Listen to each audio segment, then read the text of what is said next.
Katanya kalau ritual ini berhasil, uang akan berjatuhan dari langit rumah.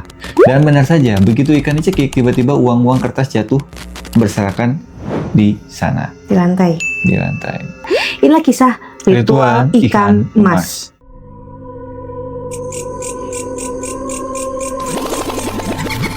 Halo Sobat Pujaan. Belum, salah. Beda. Belum lanjut ke cerita, makasih ya udah klik video kami. Jangan lupa like, subscribe, dan aktifkan loncengnya biar gak ketinggalan cerita-cerita lain dari channel kami. Hatur nuhun. Malam ini kita akan masuk ke sebuah kisah nyata yang jujur saja bikin bulu kuduk saya ini merinding saat pertama kali mendengarnya. Kisah ini diceritakan oleh teman kami nih, Ratna namanya. Karena cerita ini bukan sekedar horor, merinding langsung, tapi juga tentang keserakahan manusia yang akhirnya berbalik jadi malapetaka. Jadi siapkan kopi, matikan lampu, pasang headset karena perjalanan malam ini akan membawa kita masuk ke rumah sebuah keluarga yang tergoda pesugihan. Tokoh utama kita di cerita kali ini adalah ada seorang ayah dan ibu, pasangan suami istri kaya raya, lalu bangkrut ingin kaya lagi lewat jalan pesugihan. Nah, satu keluarga ini ada terdiri dari ayah, tadi ya, ibu, anak perempuan disebut teteh, anak laki-laki, adik, plus satu pembantu. Situasi awal mereka hidup kaya lalu mengalami kebangkrutan, malu pada tetangga, akhirnya mencari jalan singkat lewat dukun. Karena kesalahan mereka, lupa ibadah saat kaya, lalu mencari pesugihan saat jatuh miskin, arwah anak hampir jadi tumba, terikat dalam ritual. Dari situlah kisah ini berpotensi mungkin jadi urban legend, karena pesugihan kan banyak ya, kayak cerita-cerita banyak lah, bisa disebut urban legend ya. Jadi gini teman-teman, Pak Dadang, bapaknya Ratna nih, kita panggil Dadang ya, supaya gampang lah ya. Dadang menceritakan tentang keluarga adik iparnya. Mereka ini awalnya keluarga kaya raya, hidupnya mewah, punya pembantu, punya rumah besar. Tapi setelah usaha bangkrut, mereka terpuruk. Dan ya, rasa gengsi, iri, dan malu pada teman-teman dan tetangga bikin mereka nggak kuat menghadapi kenyataan. Sampai akhirnya mereka mencari jalan instan, yaitu pesugihan. Mereka pergi ke seorang dukun. 6 kali ritual sudah dilalui dengan baik. Nah, syarat terakhir yang ketujuh harus dilakukan itu ada hubungannya dengan ikan mas. Si dukun menyuruh ibu dan ayah membeli 2 ikan mas. Ayah membeli ikan mas merah dan hitam. Pada malam itu, tepat jam 12 malam, sang ayah harus membunuh salah satu ikan tersebut di salah satu kamar di rumahnya. Dengan cara dipencet atau dicekik lah. Ikan dicekik ya. Namanya pencet kan, harusnya cakep ditekan mungkin ya. Gitu pencet, makanya ini kan pencet gitu lah. Ditekan gitu, oke. Ya gitulah. Malam itu, tepat jam 12 malam, sang ayah harus membunuh salah satu ikan tersebut di salah satu kamar di rumahnya. Dengan cara dipencet atau dicekik. Nah, ayah mencekik seekor ikan mas merah. Katanya kalau ritual ini berhasil, uang akan berjatuhan dari langit rumah. Dan benar saja, begitu ikan dicekik, tiba-tiba uang-uang kertas jatuh berserakan di sana. Di lantai. Di lantai. Nah, kemudian istrinya menjadi panik, langsung ngumpulin uang tersebut. Itu kayak lagi ambil duit saweran. Pas lagi nikahan saweran gitu kan. Saweran gitu langsung gitu. Pengalaman kayaknya. Tapi anehnya, ikannya nggak mati-mati. Ayahnya sudah mencekik sekuat tenaga, tapi ikan mas itu masih mangap-mangap. Wow, ya mungkin itu. Terus ditekan aja, terus jadi begitu sekali ditekan, muncul. Tekan lagi, muncul lagi. Mungkin itu ya. Kalau mati, uangnya berhasil beres berarti ya. Ya, aku juga nggak tahu sih. Mungkin ya, kayaknya si ikannya berharga banget, jadi nilai hartanya juga bakal gede gitu. Ada yang tahu? Mungkin pernah tahu ceritanya? Atau memang pernah pengalaman yang sama, ya tulis kalau komentar. Lanjut. Tapi jangan langsung bunuh juga ya, kasihan ikan. Walaupun kita ikannya itu dimakan ya. Dan nggak mungkin coba sekarang bunuh ikan, tiba-tiba jatuhan di langit. Nggak ada. Sekarang lagi dari kecil aku bilang pesawat turunin jatuhin uang gitu, udah nggak ada sampai sekarang jatuh dari pesawat. Sama apalagi mencet ikan nggak mungkin kecuali cara ini pesugihan. Jadi lanjut. Dan di kamar lain, sesuatu yang lebih mengerikan terjadi. Anak mereka, si Teteh, tiba-tiba ikut tercekik. Nah kan, tanpa sepengetahuan si ayah. Pembantu yang tidur bersamanya kaget setengah mati. Dia lihat nona kecil itu kejang-kejang, seperti ada yang mencekik lehernya. Lehernya terlihat seperti ada yang menggenggam. Sontak si pembantu teriak, "Tolong! Ibu, bapak!" Salah. Jadi pas dilihat tuh, pembantunya ngeliat si lehernya si Teteh tuh, kelihatan ada yang ngecekik makan, misalnya pasti kelihatan ya ngap-ngap gitu. Itu kenapa lehernya gitu, tapi gak kelihatan apa-apa gitu, tiba-tiba gitu sesak napas, kan gak punya penyakit asma katanya gitu. Ya begitulah ya, yang kasat mata ini. Lanjut tadi. Pembantu yang tidur bersamanya kaget setengah mati. Dia lihat nona kecil itu kejang-kejang, seperti ada yang mencekik lehernya. Lehernya terlihat seperti ada yang menggenggam. Sontak si pembantu teriak, "Tolong, ibu, bapak, abdi tolongan." Soal itu. Nah kan, nah gitulah. Jadi sontak si pembantu teriak, "Tolong, ibu, bapak." Tapi mereka nggak peduli. Ayah masih sibuk mencekik ikan dan ibu masih sibuk ngumpulin uang. Ya iyalah, ada uang Ya, mana-mana pasti lah. Udah gitu mah kalap, nggak akan gelap mata. Ya, lanjut tadi. Nah, keluarga sebelah yang dari keributannya akhirnya datang karena mbaknya manggil ya, laporan ke rumah sebelah. Nah, rumah sebelah itu kakak si ibu alias mama aku, kata Ratna. Kakeknya dan bapaknya Pak Dadang ya. Semua ikut berusaha mendobrak pintu, tapi di dalam kamar yang terdengar hanyalah suara ibu tertawa. Dan ayah yang keram sedang mencekik. Waktu sudah menunjukkan 1.30, artinya hampir 1 jam lebih si Teteh berada dalam sakaratul maut yang tidak wajar. Nah, Teteh ditemani oleh mbak, pembantunya, adiknya, dan mamaku, kata Ratna. Dan bapak menemani kakek, Pak Dadang ya bapak tuh ya, berusaha membuka pintu kamar ayah dan ibu. Berarti kalau Ratna sih bilangnya om dan tantenya ya, tapi dia bilang bibi sih, kan Sundanya, bibi jeung emang lahnya. Kakek yang punya ilmu batin, kata Ratna, kakaknya memang orang yang dihormati di lingkungannya, jadi bisa lah, karena memang selalu dimintain pendapat kepada bapak di daerahnya. Kalau ada mau syukuran, pasti kakeknya yang mintain pimpinan doa. Tapi kalau anak-anak ujian, cuma ya suka minta doa ke kakeknya. Kenapa? Karena suka bagus-bagus nilainya.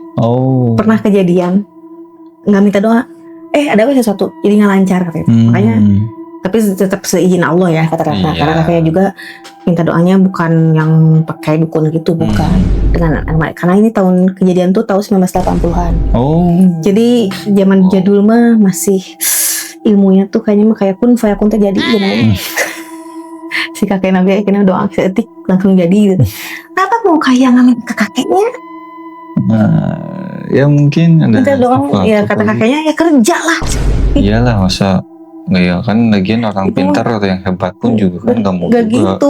Cara. Si kakeknya juga sederhana, nggak sampai segitu ya. Kalau mau nolongin orang kayak pengobatan, jadi kayak orang yang sakit bisa didoain. Tapi kalau yang benar-benar niatnya tulus dan bagus ya, bukan ke yang kayak ini, kayak yang mendadak. Jadi lanjut ya ke ceritanya ya. Kakek kalau Ratna sih bilangnya Aki ya, yang punya ilmu batin akhirnya masuk dengan doa-doanya. Saat ayah mulai sadar, nih pas kita ngedoa nih, ayah tuh mulai sadar di kamar tuh ada teriakan dari luar, dia berhenti mencekik ikan. Seketika uang yang berjatuhan berhenti. Ibu marah, "Apa berhenti? Lanjutkan." Tapi ayah bilang, "Itu di luar banyak teriakan." Kata ibu, "Mana? Gak ada nih, sepi gini nih udah malam, mana ada teriak banyak orang gitu." Tapi ayah linglung.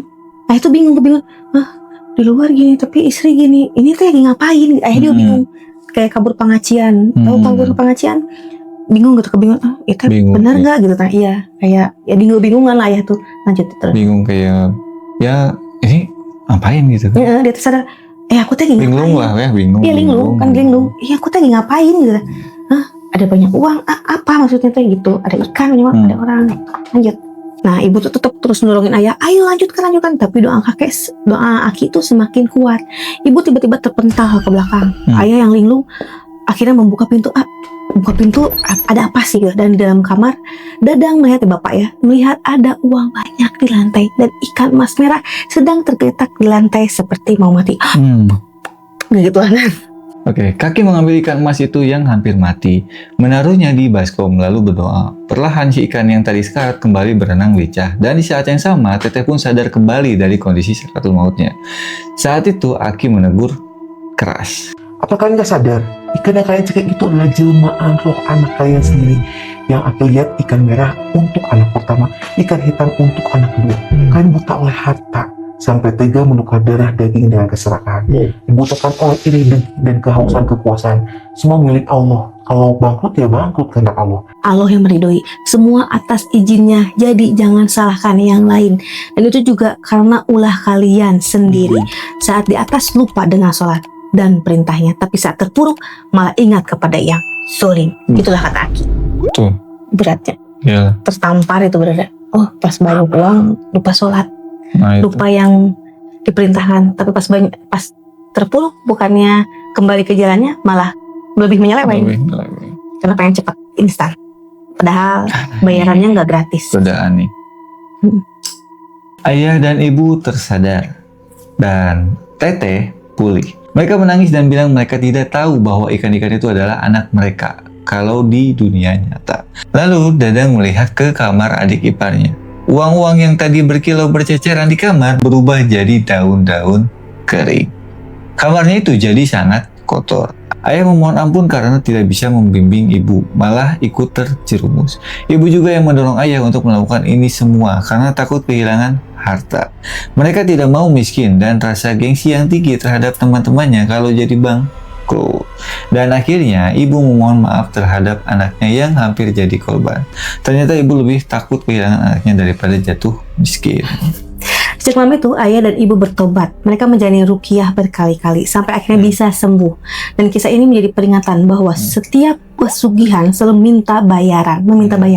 Tidak ada kekayaan insan yang gratis. Bayarnya bisa jiwa, bisa keluarga. Iyalah ya, kasih aku ibu mau maaf, tapi karena dia tahu kehilangan anak. Ada juga loh, pesugihan tuh nggak takut ke anak kehilangan. Yang penting mah hamil. Atau juga anaknya hilang, itu yang ada gitu. Justru hamil tuh pengen punya uang, justru uang. Ada juga hilang ya. Ada gitu kan. Ya. Kalau mah hamil. Ya. Kasihan itu anak-anakmu. Ya Allah, kerja keras. Oke, lanjut tadi. Jadi teman-teman, kisah ini bukan sekedar horor. Ini adalah peringatan bahwa keserakahan bisa menutup mata manusia sampai tidak sadar, tega mengorbankan keluarganya sendiri. Pesugihan selalu menawarkan manis di awal, tapi ujungnya pahit, bahkan bisa jadi kutukan turun-temurun. Kalau kamu suka cerita seperti ini, jangan lupa share ke teman-temanmu biar mereka juga tahu bahayanya pesugihan. Terima kasih sudah menonton hingga akhir. Kalau suka cerita kayak gini, jangan lupa like, share, dan subscribe di bawah agar kalian tidak ketinggalan cerita menyenangkan lainnya dari channel kami. Kalau kalian punya cerita seram lainnya, tulis di kolom komentar ya sobat. Kita akan bahas di video berikutnya. Sampai jumpa di cerita Darktober berikutnya. Kalau kalian masih pada nonton, salam horor. Assalamualaikum. Dan ingat, kalau kamu dengar suara ikan bergelembung di baskom tengah malam, jangan pernah coba-coba nengok. Apalagi kalau kamu ambil, nanti kamu yang malah sakaratul maut. Atau nomor Sadayana. Dadah. Bye. Pergi balik. Mari. Tapi kita anak 4 tadi, lumayan nih hiji berarti. Hiji. Cium. Enggak, di dalam mainnya dia aja lah. Kalau kamu ngapa aku mari dosa. Anak batur. Lu lainnya kamu kan anak batur. Kalau dia tapi nangis boga indung. Ih dia tuh dihayu ih.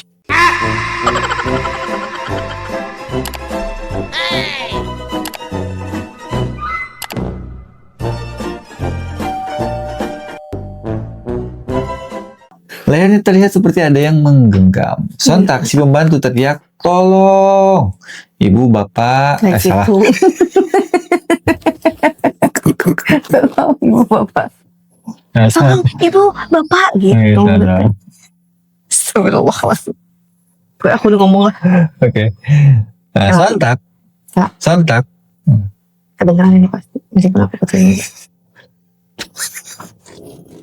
Itu kamar ayah dan ibu. Berarti kalau Ratna bilangnya om dan tantenya ya, kamu pernah tidur? Enggak. Berem. Tapi cuma gini dong, gitu. Itu yang kayak pas aku ngomong aku lihat ke kamu, betul kayak,